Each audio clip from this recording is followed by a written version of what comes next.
Auditeurs et auditrices, téléspectateurs et téléspectatrices de nos médias catholiques en Côte d'Ivoire, plaisir de vous retrouver. À l'orée de la rentrée pastorale 2025-2026, l'archidiocèse d'Abidjan s'apprête à vivre une nouvelle étape de sa mission d'évangélisation. Nous avons la joie et l'honneur, Solange Blanc de la Radio Nationale Catholique et moi-même, Myriam Oxaneno d'Ecclesia TV, de nous entretenir avec son éminence, le cardinal Dobo Ignace Bessi, archevêque métropolitain d'Abidjan, pour nous éclairer sur les grandes orientations de cette année pastorale et sur l'élan que l'Église veut donner à son peuple. Éminence, merci de nous recevoir. C'est avec plaisir. Alors dites-nous, en quelques mots, que comprendre par rentrée pastorale et que représente pour vous ce moment particulier dans la vie de l'archidiocèse? Alors, la rentrée pastorale est un moment très important de l'année pastorale. Nous avons l'habitude dans l'Église de commencer l'année pastorale dans le mois de septembre. Habituellement, ça peut se prolonger jusqu'en octobre, novembre, tout dépend. Mais habituellement, à partir du mois de septembre, on essaie de commencer l'année pastorale qui dure quelques mois jusqu'en juin, juillet, avant qu'on ne parte pour quelques mois de repos pendant la période de juillet, août, septembre. Donc cette année pastorale a besoin d'être préparée. Et habituellement, elle est préparée par ce que nous appelons une rentrée pastorale, qui permet à l'évêque, entouré de ses prêtres, entouré des consacrés et des laïcs, de lancer officiellement l'année pastorale. Et donc c'est un moment qui habituellement se situe en début d'année pastorale pour préparer l'année pastorale qui s'ouvre. Et donc c'est ça la rentrée pastorale. Si on veut faire une comparaison, on peut la comparer à la rentrée scolaire. L'année scolaire dure 9 mois, 10 mois, mais cette année se prépare par un moment important, la rentrée scolaire, avec les inscriptions. Et dans l'Église, il y a ça, donc cette année pastorale, missionnaire, qui commence avant l'année liturgique, parce qu'il y a aussi l'année liturgique, qui commence avec le temps de l'Avent et s'achève avec le Christ roi de l'univers, qui est l'année liturgique. Mais en général, la rentrée pastorale commence avant, pour voir venir les choses. Voilà ce que je peux dire un peu relativement à la rentrée pastorale, qui est un moment important. Merci Éminence pour ces précisions sur ce que c'est que la rentrée pastorale. Alors pourquoi une rentrée pastorale au niveau des diocèses et plus particulièrement au niveau de l'archidiocèse d'Abidjan? Oui, comme je l'ai dit tantôt, la rentrée pastorale permet de préparer l'année pastorale. Donc on se retrouve pour essayer de dégager les grandes orientations pour l'année à venir. Donc c'est un temps de réflexion, un temps d'écoute, un temps de parole, de discussion, d'échange, où vraiment on se donne le temps de remuer les grandes idées, les grandes questions du diocèse pour que des orientations claires qu'on a l'habitude d'appeler les directives pastorales, et j'ajouterais missionnaires, parce que dans l'Église, la pastorale et la mission vont ensemble, donc des directives pour aider à vivre dans un esprit de communion et de manière toujours plus dynamique l'année pastorale, pour que l'évangélisation se fasse de manière concertée et de manière toujours plus dynamique. Donc c'est vraiment un temps où on remue les idées et on les met en ordre pour avancer ensemble. Un temps où on remue les idées et on les met en ordre pour avancer ensemble. Éminence, nous sommes quand même sur curieuse, j'allais dire, avec certainement nos téléspectateurs et auditeurs, de savoir comment se prépare donc cette rentrée pastorale, qu'est-ce qui est fait, qui sont ceux et celles qui sont impliqués. Alors, la rentrée pastorale se prépare de mille et une manières. C'est à l'évêque, à ses prêtres, à ses consacrés, à ses laïcs, d'inventer, j'allais dire, leur rentrée pastorale. Voilà. On ne peut pas dire qu'il y a une recette. Voilà, les rentrées pastorales doivent suivre cette recette-là, non. C'est une occasion pour préparer l'année. C'est à l'évêque, à ses prêtres, à ses consacrés, à ses laïcs, d'y mettre un contenu selon leur ingéniosité et selon aussi leurs humeurs, parce que parfois les humeurs, là, ça règle un peu les choses. ça joue sur l'organisation des choses. Si on est de bonne humeur, on s'est bien réveillé, ben, les idées aussi sont claires et parfois. Donc, il n'y a pas de manière fixe.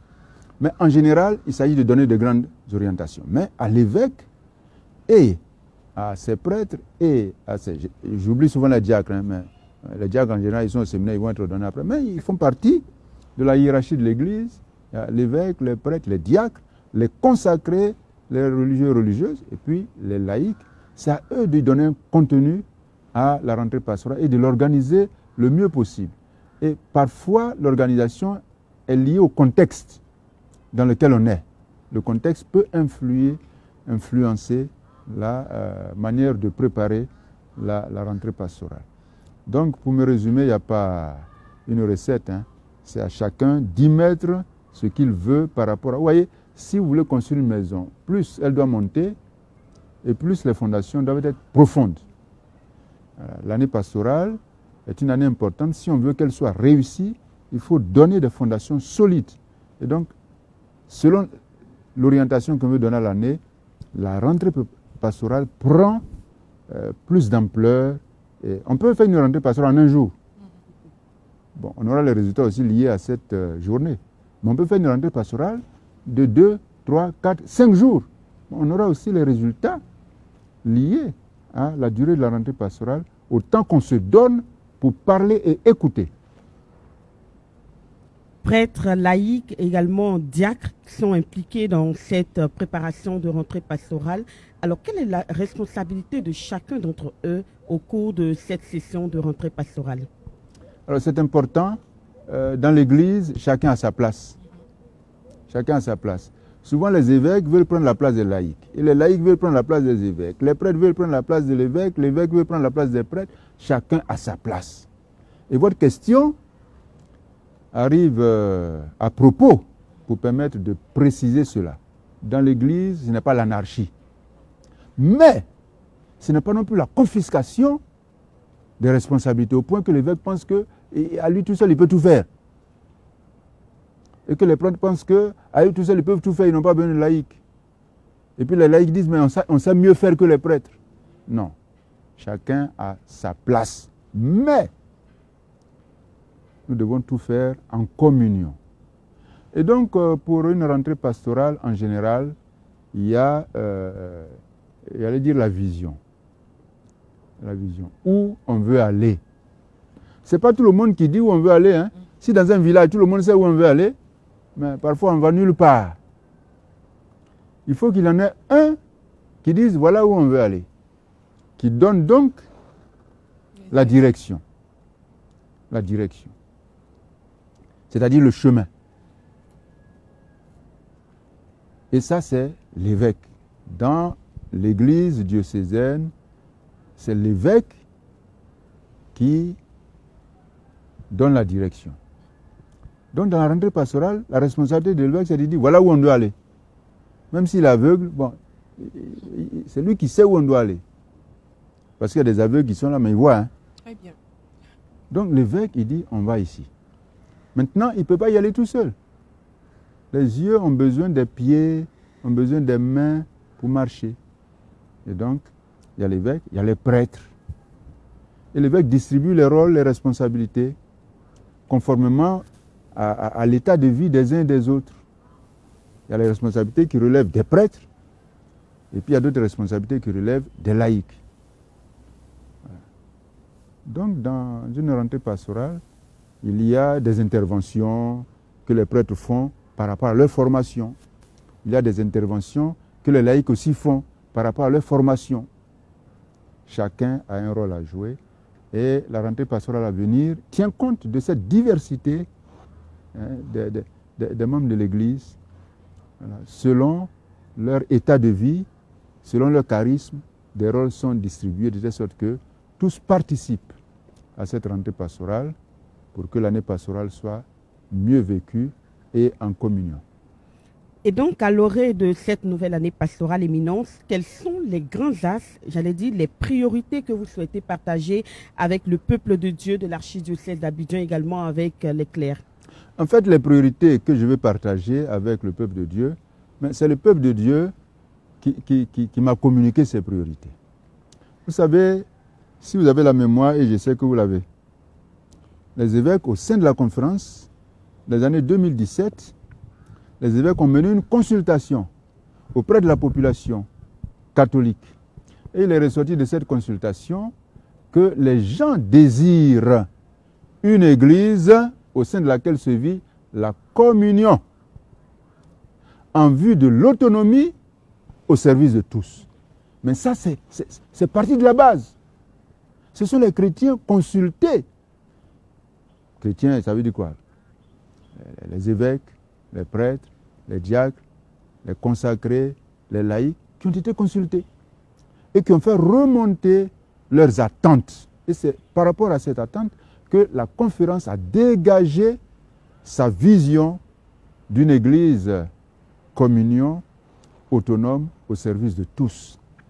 Et la conférence des évêques de Côte d'Ivoire a été très heureuse de constater que dans la même période, le pape François a engagé toute l'Église, l'Église universelle, à vivre une Église synodale, communion, participation et mission. Alors on était fiers. On était fiers parce qu'on était sur la même longueur que le pape. Et donc, cette vision a été vécue et continue à soutenir la pastorale dans notre pays. Et donc, c'est cette vision-là que je voudrais retourner. Et dans l'église d'Abidjan, nous sommes vraiment attachés à cette vision parce qu'elle incarne l'église du Christ. Il n'y a pas d'église qui ne vive la communion. Et récemment, les évêques d'Afrique se sont retrouvés dans le cadre du symposium des conférences épiscopales d'Afrique et de Madagascar, qu'on appelle le SHIAM. Ils se sont retrouvés au Rwanda, à Kigali. Et là, nos médias nous ont permis de suivre ce qui s'est passé à Kigali. Alors je voudrais profiter pour dire félicitations à nos médias et interpeller les catholiques. Il faut soutenir vos médias. Vous voyez, à Kigali, là-bas, nous on était assis en Côte d'Ivoire, ici à Abidjan, et on suivait tout. Grâce à Ecclesia TV, il y avait RNZ aussi. RNZ, on ne la voit pas. On l'entend. Mais grâce à eux, on a suivi ce qui s'est passé là-bas. Et là-bas, les évêques d'Afrique ont dit que dans le cadre de l'église famille de Dieu en Afrique, parce que en 1994, il y a eu le synode spécial pour l'Afrique. Et à l'issue de ce synode, le pape Jean-Paul II a donné une exhortation apostolique, Ecclesia in Africa, c'est-à-dire l'Église en Afrique. Et l'idée force qui a été dégagée par rapport à cette Église en Afrique, c'est l'Église famille de Dieu. Donc à Kigali, les évêques ont rappelé cela, que dans l'Église famille de Dieu en Afrique, nous voulons que Jésus soit l'espérance, source d'espérance pour la réconciliation et puis quoi encore? Et la paix. Donc j'ai dit, mais écoutez, nous sommes en Afrique, il faut qu'on entre dans cette vision de l'Église en Afrique. Donc l'Église famille de Dieu, qui n'a rien contre l'Église communion. Parce que dans la famille, la caractéristique fondamentale d'une famille, une bonne famille, la plus forte raison, la famille de Dieu, c'est la communion. Donc cette année, l'Église d'Abidjan veut vivre sa mission, sa pastorale, sous cette vision. L'Église, famille de Dieu à Abidjan, qui vit la synodalité, qui vit l'autonomie et qui vit le service de tous, c'est-à-dire la mission. Voilà la grande vision que nous nous donnons pour mener la pastorale cette année et éventuellement les années à venir. Éminence, la rentrée pastorale de l'archidiocèse d'Abidjan est prévue se tenir du mardi 23 au samedi 27 septembre 2025. Sous quel thème la placerez-vous? Alors c'est ce thème-là que je viens de dégager, cette vision-là. Église, famille de Dieu à Abidjan, 2 points, synodal, autonome, au service de tous. Voilà le thème. Et quelles sont les raisons de ce choix, qui justifient ce choix? Les raisons de ce choix. Alors, je vais vous raconter une histoire. J'étais une fois chez un ami que j'avais perdu de vue depuis 52 ans. Et puis son frère me dit, vous savez, voilà ce que j'attends de vous comme archevêque d'Abidjan. Vous savez ce qu'il a dit? Il a dit, j'attends que vous fassiez du diocèse d'Abidjan une église autonome. Alors je lui ai dit, il ne faut pas me provoquer. Je suis venu pour échanger avec mon vieil ami. Il ne faut pas m'envoyer sur un terrain glissant. Parce que si moi je me mets sur ce terrain-là, on n'en finira pas. Parce que pour moi, ce qui est important, ce n'est pas l'autonomie. Ce qui est important, c'est l'autonomie en communion. Parce qu'il y a des diocèses qui sont autonomes. Mais est-ce qu'ils sont autonomes en communion? C'est la grande question.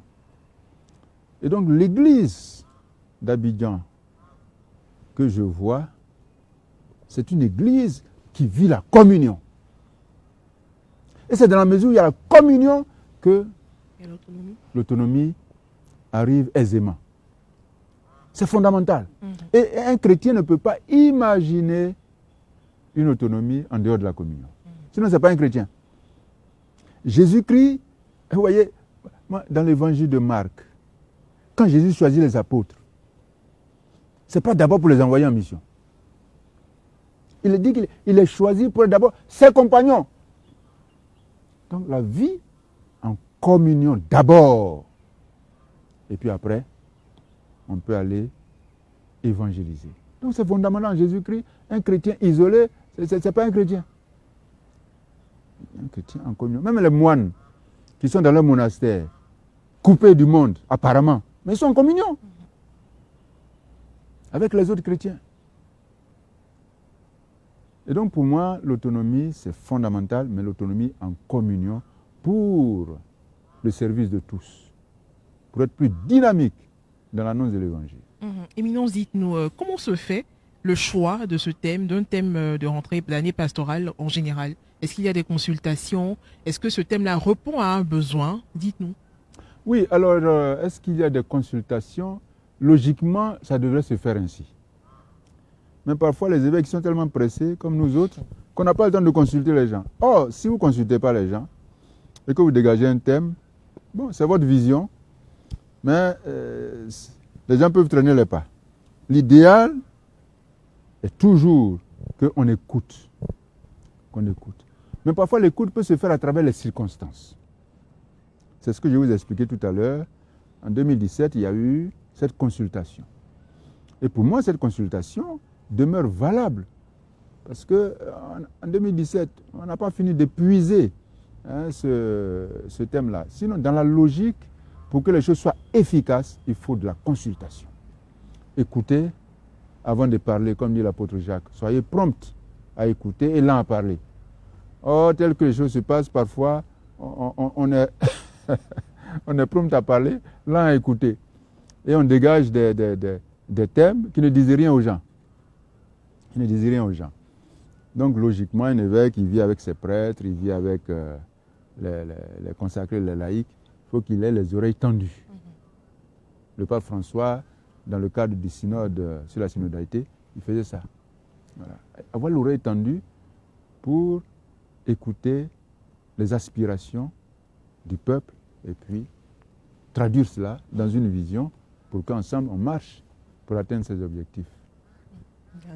Pour entamer une année pastorale, une session de rentrée pastorale diocésaine est organisée. Alors, dans l'archidiocèse d'Abidjan, on l'a dit, c'est du 23 au 27 septembre prochain, avec à la clé la messe de rentrée pastorale. Éminence, pourquoi avoir choisi de rencontrer les différentes entités du diocèse et que souhaitez-vous leur communiquer et quelles sont, ou du moins quelles seront les thématiques qui seront abordées durant cette session et par qui? Alors, moi, je n'ai rien à leur communiquer. Je suis à leur écoute. C'est eux qui ont des choses à me communiquer pour qu'ensemble nous puissions nous en servir pour une meilleure annonce de Jésus-Christ. Donc c'est eux qui ont des choses à me dire. Alors pour qu'ils me parlent, on a choisi ce thème global, cette vision d'une église, famille de Dieu à Abidjan, synodale, autonome, au service de tous. Donc je vais les écouter. Ils vont me parler de comment ils voient la synodalité. Donc il y aura des conférences qui vont parler de la synodalité. Et puis il y aura des conférences qui vont parler de l'autonomie. Mais tout ça, c'est pour que je les écoute. Et puis quand j'aurai fini de les écouter, j'ai dit, bon, voilà ce que vous m'avez dit, je ne suis pas d'accord avec. Maintenant, voilà ce que moi je vous dis. Là, vous êtes obligé d'être d'accord avec. À travers les directives qu'on va dégager. Donc, je n'ai rien à leur communiquer. C'est eux qui ont des choses à me communiquer, qu'ensuite je vais mettre en ordre pour qu'on puisse marcher selon ce qu'ils m'auront communiqué sur la synodalité, comment notre diocèse vit la synodalité et pourrait améliorer sa vie synodale, comment elle vit l'autonomie et pourrait améliorer sa marche vers l'autonomie et comment ces deux choses-là sont au service de tous à travers une évangélisation, une mission, une annonce dynamique qui va dans les coins et recoins de notre archidiocèse. Voilà un peu les thématiques qui vont nous occuper. Et il y aura des conférences, j'allais dire magistrales, hein, des gens qui vont venir, qui vont nous parler. On va les écouter, on va leur poser des questions. Et puis, il y aura ce qu'on appelle les panels, là, où des gens vont avoir des regards croisés. On va écouter des discours contradictoires. Parce qu'il ne faut pas avoir peur. Il ne faut pas avoir peur de remuer les idées, de laisser les idées s'entrechoquer.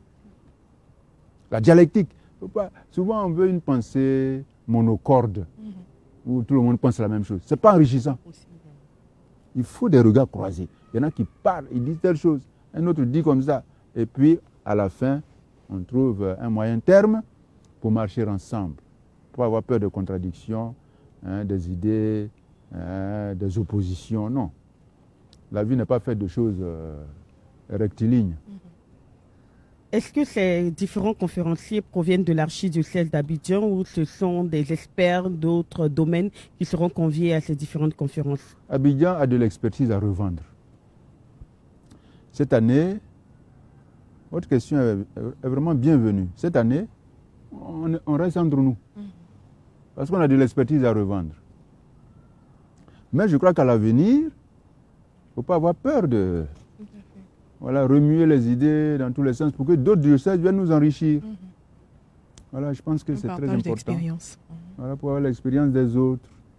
Surtout nous qui avons traversé le nord et le sud là. On peut demander à ceux de là-bas qu'ils viennent nous enrichir. Mais comme je connais là-bas, si tu viens, tu parles à Korogo. Ah oui, si tu viens parler de Korogo, si tu parles mal, je vais t'attraper. La première femme. D'accord, merci Éminence. Eh bien, au-delà des clercs qui sont conviés en première ligne à cette session de rentrée pastorale, qui sont ceux qui prendront part en thème de laïque et autres? Est-ce les responsables des groupes, dites-nous, ou tout chrétien pourra participer à cette rencontre? Alors, vous savez, il y a eu un comité qui a été mis en place pour préparer cette rentrée pastorale. Vraiment, c'est cette rentrée pastorale même, ça, parfois je reste là, je rigole. Je dis, mais, donc on a demandé à un comité de préparer cette rentrée pastorale. Mais ils sont allés dans tous les sens, mais dans le bon sens. Que l'allure que prennent les événements me dépasse. Et je suis surpris. Donc, ce comité-là a organisé les choses de telle sorte que il y a des prêtres qui vont parler. Il y a des prêtres qui vont parler. De grands théologiens, de grands pasteurs. Et puis, il y a des religieuses qui vont parler. Les religieuses de haut niveau dans leur congrégation. Le comité est allé dénicher toutes ces personnes. Et puis, il y a des laïcs qui vont parler. Vous comprenez? Donc, vraiment, c'est... La seule personne qui ne va pas parler, c'est l'évêque. Donc, je vais les écouter. Et puis après, je vais ramasser ce qu'ils vont dire là. Pour leur dire, voilà ce que vous avez dit. Hein. C'est ça que je vais suivre. Donc, il y a les prêtres qui vont parler, il y a les consacrés, il y a les laïcs. Mais que le comité a détecté. Et c'est des gens qui aiment l'Église. Qui aiment l'Église. Vous voyez, c'est surtout ça. Des gens qui aiment l'Église. Et qui veulent participer véritablement à la vie de l'Église. Éminence, dites-nous, qui sont ceux qui doivent se sentir concernés au-delà des prêtres, des consacrés, de ces personnes qui vont partager leur expertise? Mais, tout le monde doit se sentir concerné. Parce que l'Église, là, ouais, moi qui suis là, je suis laïque. C'est parmi les laïcs qu'on prend les consacrés, qu'on prend les prêtres, qui deviennent évêques et papes. Donc le peuple de Dieu, c'est fondamental. Souvent on oublie ça. C'est ça. Donc l'Église, là, c'est le peuple de Dieu. J'allais dire l'Église, c'est le laïc. Le laïc, ça vient d'un mot grec. Hein. Donc, qui veut dire peuple, laïque. Donc, c'est la base. Pour ne pas dire c'est l'Église, c'est l'essentiel. Donc, nous tous, nous avons été laïcs avant qu'on ne prenne. Voilà. Donc, quand il y a quelque chose qui concerne l'Église, les laïcs doivent se sentir concernés. Il ne faut pas qu'ils disent non, c'est affaire des prêtres. Non, l'Église, c'est le peuple de Dieu, c'est affaire des laïcs. Et les prêtres, les évêques sont au service du peuple de Dieu. Éminence, donc, comment ces laïcs-là, les jeunes, les familles, peuvent-ils concrètement participer et contribuer à la réussite de cette rentrée pastorale? Alors, le comité a fait une organisation impeccable. Bon, tout est... Il y a l'organisation. Maintenant, il y a la mise en pratique. C'est l'organisation impeccable.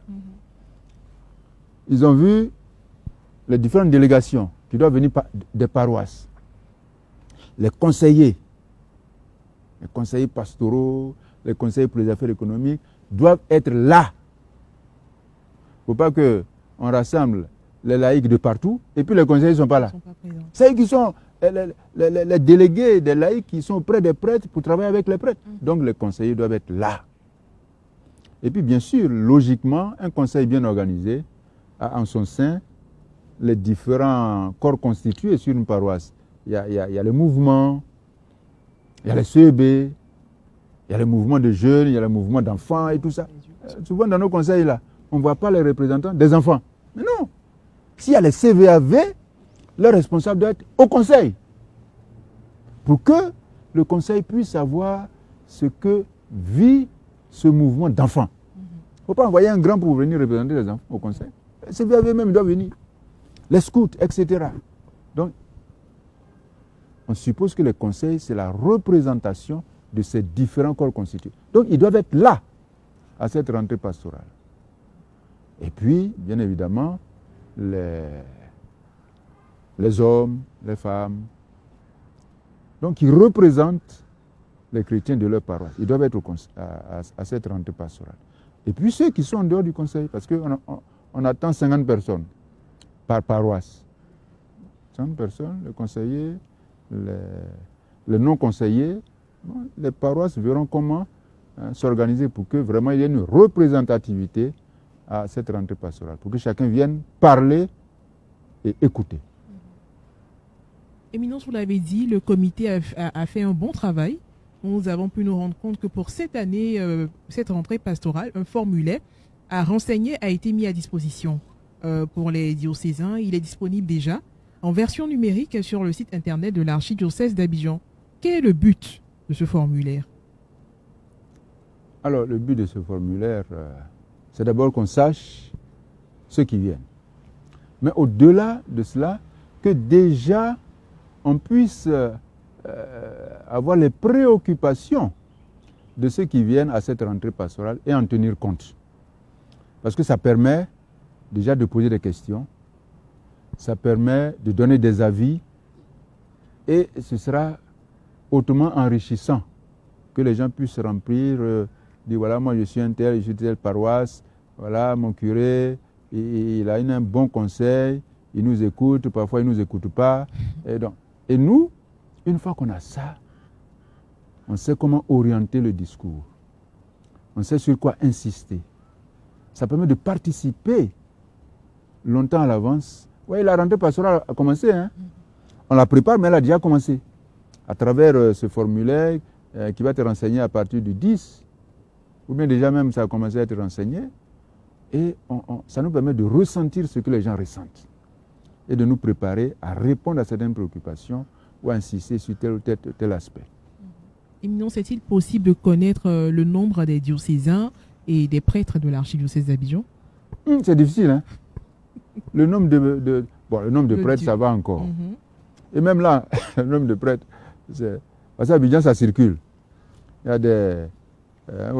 en comptabilité, on parle de choses. Comment vous appelez ça?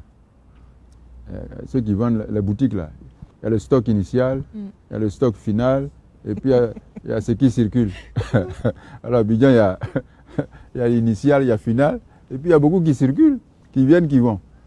Pour les prêtres, moi, quand j'arrivais, donc il y a un an, on avait annoncé 372 diocésains. Bon, sans compter les religieux. Mais aujourd'hui, les statistiques ne sont pas très précises. Quand vous allez sur le site là, on donne des chiffres qu'il faut confronter à la réalité. On parle de 572 prêtres. Je crois que c'est trop pour Abidjan. Mais je crois qu'on doit y mettre ceux qui sont dans les institutions. Parce qu'il y a l'UKO, il y a... Mais pour Abidjan même, je crois qu'on est autour de 400 prêtres, avec les religieux, autour de 400 prêtres. Ce qui n'est pas mal. Hein? Moi, j'ai quitté Katiola, il y avait à peine une soixantaine de prêtres. Quand j'ai quitté Korogo, c'était moins de 50. Non, autour de 57. J'arrive à Abidjan, on a... Des centaines. Alors, ça, c'est... Maintenant, pour les chrétiens, bon, c'est difficile de compter les chrétiens d'Abidjan. La passation de charge me parlait de 800 000 catholiques. Mais pour le diocèse d'Abidjan. Mais quand on voit le recensement général, on parle de 2 600 000 catholiques. Mais on ne sait pas. Il y a Bassam, il y a Yopougon, parce que voilà. Non, Agboville est trop loin. Mais les diocèses qui sont collés à Abidjan, là, voilà, Port-Boué, c'est déjà à Bassam. Ouais. Or, les gens, quand ils comptent Abidjan, Koumassi, quand les gens comptent Abidjan, mais ils comptent ces gens-là. Donc, on parle de 2 600 000 catholiques, mais je pense que ça doit prendre en compte le grand district, le district d'Abidjan. Mais je pense que on doit se situer entre 800 000 et 1 million de catholiques d'Abidjan. Mais c'est des choses à préciser. Hein. Vraiment, ça nous ferait plaisir, nous, en tant que médias Éminence, si vous permettez une proposition de pouvoir avoir l'annuaire du clergé de l'archidiocèse d'Abidjan, ou du moins du diocèse d'Abidjan, qui servira également pour les médias pour faciliter notre champ d'action. Oui, c'est vrai ce que vous dites. Chaque année, il y a un annuaire. Il faut que l'annuaire soit encore plus précis. C'est cela. On n'est pas très fort dans les statistiques, mais il faut qu'on puisse avoir un cabinet de statistiques qui vraiment s'occupe de ça et nous donne des chiffres précis. qui vont à Rome et qui nous servent à nous aussi pour faire nos prévisions. Éminence, vous avez tout de suite évoqué l'organisation de ce comité mis en place dans le cadre de la session de rentrée pastorale. Alors, une cinquantaine de personnes attendues par paroisse. Est-ce à dire que ce sont ces mêmes personnes qui seront représentées à la messe d'ouverture solennelle de cette année pastorale où tout fidèle est convié? Alors, les 50, ils viennent pour travailler. Ils vont travailler le 23, ils vont travailler le 24, ils vont travailler le 25. Et puis le 26, alors, ce sera les conseillers, les vice-présidents des deux conseils. Voilà. Et déjà, donc, le nombre sera réduit le 26. Et puis le 27, qui est le lancement officiel de l'année, alors il faut qu'on envahisse la cathédrale. Il faut qu'on envahisse la cathédrale. On laisse de côté les funérailles. Vous voyez, les funérailles ne vont pas finir. La rentrée pastorale, ça vient une seule fois. Il faut qu'on vienne ensemble pour qu'on chante, pour qu'on danse le Seigneur, pour qu'on écoute sa parole et que le Seigneur nous envoie en mission. Parce que la rentrée pastorale, une fois que c'est fini là, moi je ne parle plus. Tout ce que j'ai à dire, c'est pendant la rentrée pastorale. Et tout ce que j'ai à entendre, c'est pendant la rentrée pastorale. Donc il faut venir pour me parler et pour que je te parle. Une fois qu'on a fini ça, si tu parles là, je n'entends plus.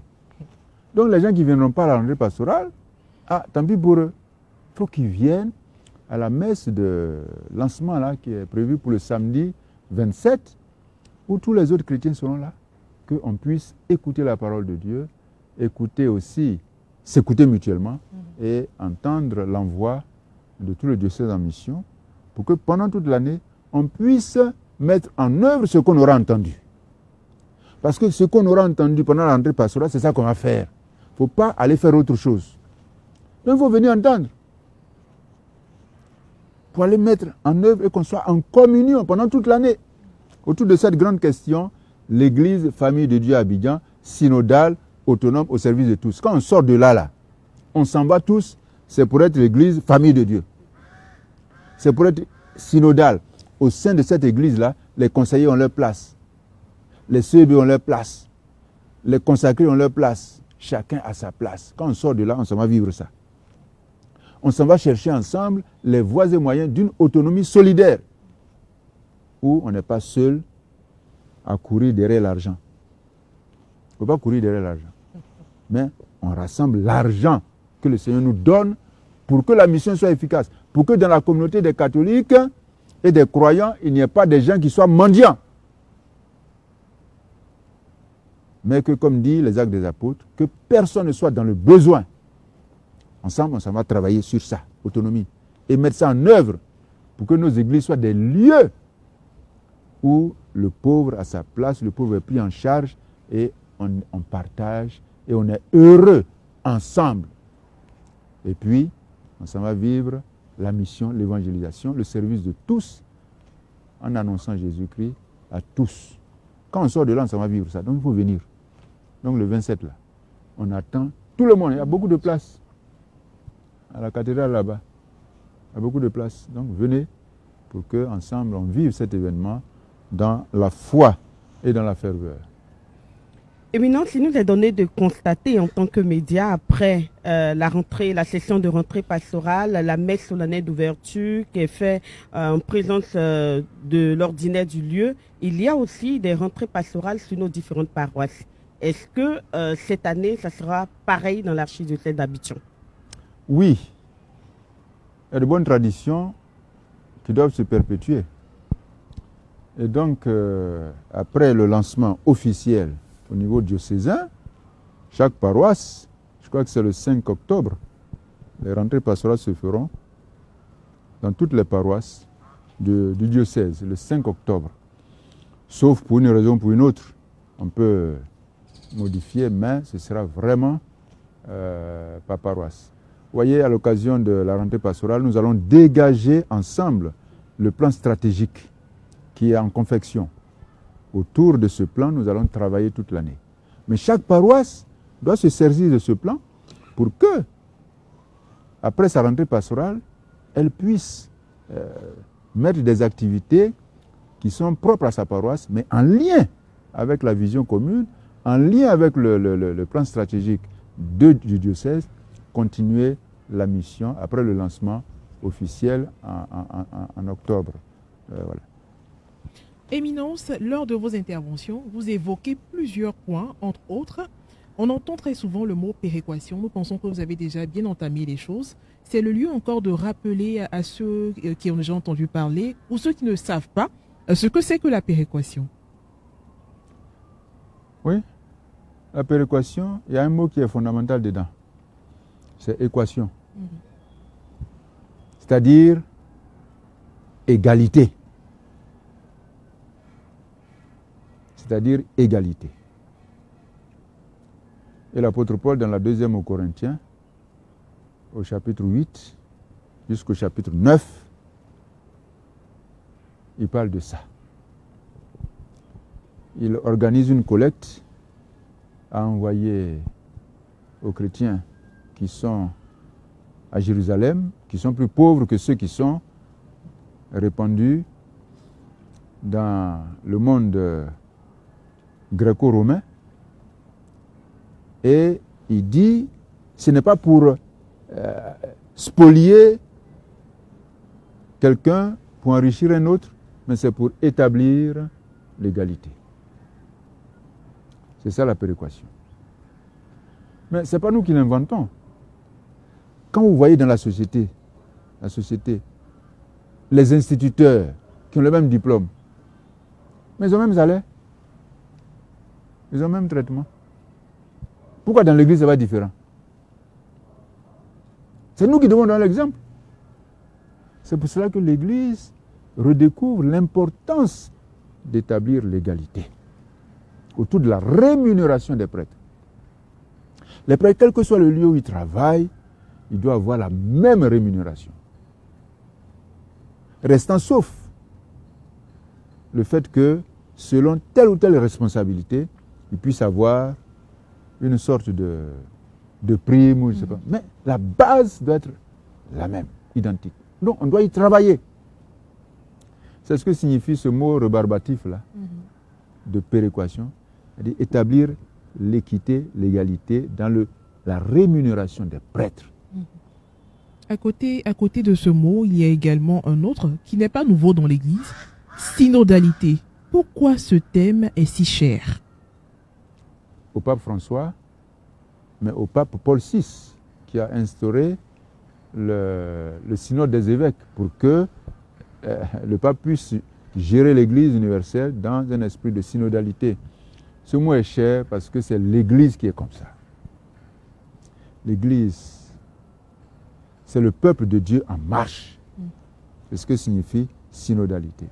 Syn, qui veut dire avec, ensemble, et puis odos, qui est le chemin, la voie, la route. Donc on est ensemble sur la route. C'est ça l'Église. L'Église, c'est le peuple de Dieu en marche vers l'éternité. On va au ciel, mais on marche. On marche pour aller au ciel. On ne cessera de le dire, Éminence, notre pays est en année électorale. Alors comment le diocèse d'Abidjan entend-il contribuer au renforcement de la paix, de la solidarité et de la cohésion sociale? Mais il n'y a pas un diocèse qui n'est pas préoccupé par la paix. À la messe, il n'y a pas une messe au cours de laquelle on ne prie pas pour la paix. Et avant même d'aller communier, je vous donne la paix. La paix est fondamentale. C'est même un autre nom du salut. Quand vous prenez le livre d'Isaïe, le salut et la paix vont ensemble. Dans l'évangile de Luc, le salut et la paix vont ensemble.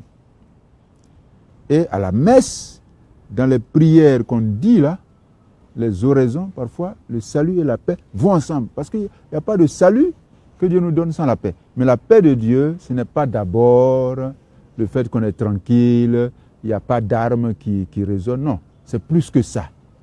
Ça va jusque dans le cœur. Parce qu'on peut être tranquille extérieurement et puis le cœur n'est pas en paix. Donc la paix est une préoccupation pour l'Église qui a un sacrement au service de la réconciliation et de la paix. Quand on finit de te donner l'absolution, on dit « va en paix ». Donc l'Église s'en préoccupe.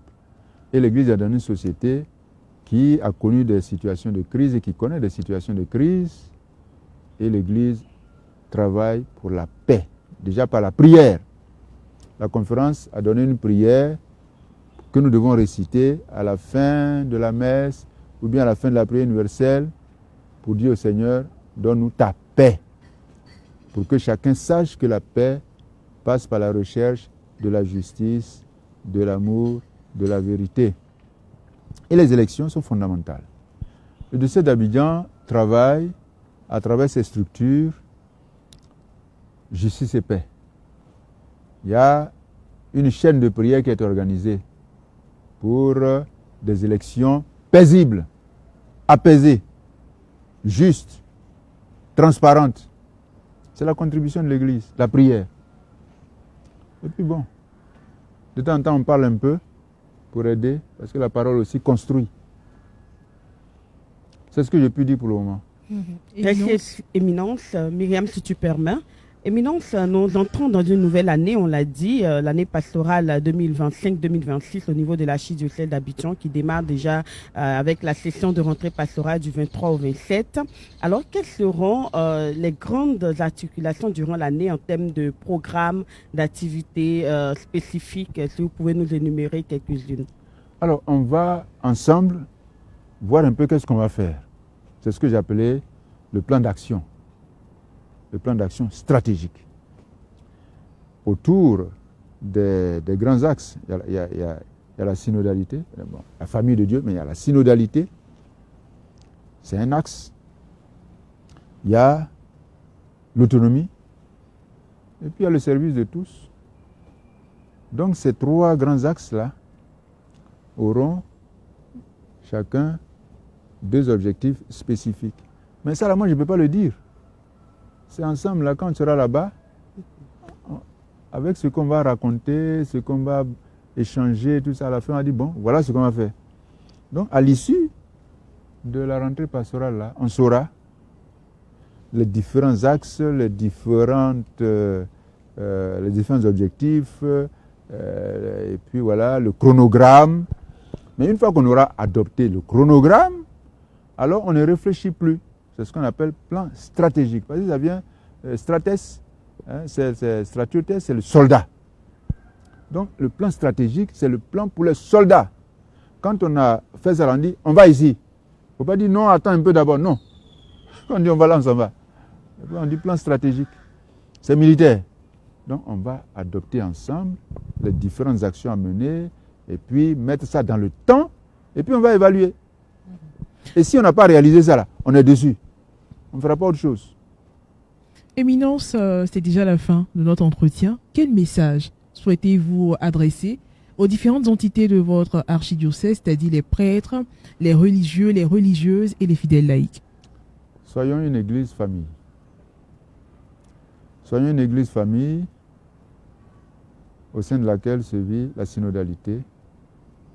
On recherche ensemble l'autonomie de la famille et ensemble, on se met au service de tous.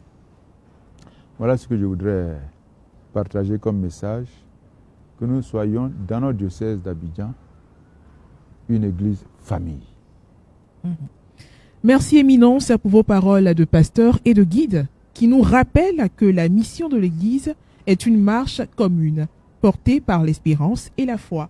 Chers auditeurs, chers téléspectateurs, cette rentrée pastorale est l'affaire de tous. Prêtres, religieux, religieuses, laïcs, jeunes, enfants, adultes, familles, merci de soutenir par la prière une grande session de rentrée pastorale dans l'archidiocèse d'Abidjan, nous le rappelons, du 23 au 27 septembre 2025 à la cathédrale Saint-Paul d'Abidjan-Plateau. Et nous disons merci à tous de nous avoir suivis et très bonne rentrée pastorale au diocésain d'Abidjan.